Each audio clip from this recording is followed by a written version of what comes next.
અત્યારે હાલ સ્થાનિક સ્વરાજની ચૂંટણીને લઈને ઉમેદવારો પણ પોતાના મતદાન મથકોમાં ધ્યાન કેન્દ્રિત કરી રહ્યા છે. ત્યારે અત્યારે હાલ વેડ રોડ અખંડાનંદ કોલેજ પાસે ઉમેદવાર પણ છે, તેમની સાથે આપણે વાતચીત કરીશું. શું નામ છે તમારું? હું ડોક્ટર પ્રીતિ સદાદિયા પ્રજાપતિ. કયા મતથી ઉમેદવારી નોંધાવી છે અને અત્યારે કેટલું મતદાન થયું છે? વોર્ડ નંબર 12 સૈયદપુરા નાણાવટ કુબેરનગર મૈદરપુરા વોર્ડમાંથી મેં ઉમેદવારી નોંધાવી છે. અત્યારે લગભગ 40 થી 45% આસપાસ વોટિંગ થયું છે.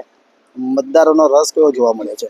મતદારો અત્યારે ખૂબ જ ઉત્સાહી છે, પરંતુ ક્યાંક ને ક્યાંક આ તડકાના હિસાબે હમણાં થોડું ધીમું વોટિંગ ચાલી રહ્યું છે. પણ જેવો છાંયડો છે ચાલુ થશે એવા પાછા લોકો ઉમટી પડશે અને પોતાનો જોશ બતાવવાની તૈયારીમાં છે. શું લાગી રહ્યું છે આ વખતે કેવા પ્રકારનું મતદાન જોવા મળી રહ્યું છે?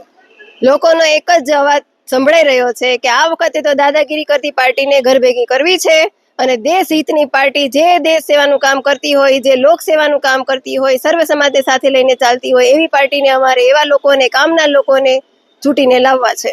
આપ ડોક્ટર છો, ઉમેદવાર તરીકે વિજેતા થશો તો મહિલાઓ માટે કયા કયા કાર્ય કરશો?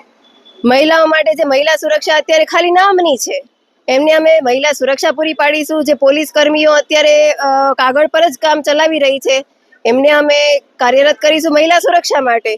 બીજું કે જે અત્યારે રિક્ષાઓમાં, જાહેર બસોમાં કોઈ પણ જગ્યાએ મહિલાઓ સુરક્ષિત અનુભવતી નથી.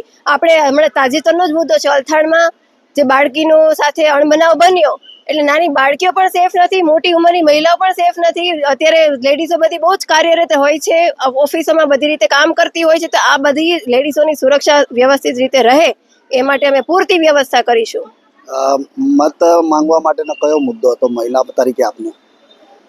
મત માંગવા માટે સૌથી પહેલા તો લોકોની વચ્ચે રહેનારો વ્યક્તિ, જે તમારા કામ માટે તત્પર હોય એવી વ્યક્તિને તમે વોટ આપો. અને જે મહિલા સુરક્ષાની ફક્ત વાતો નહીં, કાગળ પર લખાણ નહીં, કામ કરીને બતાવે એવી વ્યક્તિને તમે ચૂંટીને લાવો, એવો અમારો હુંકાર હતો, એવો અમારો મુદ્દો હતો.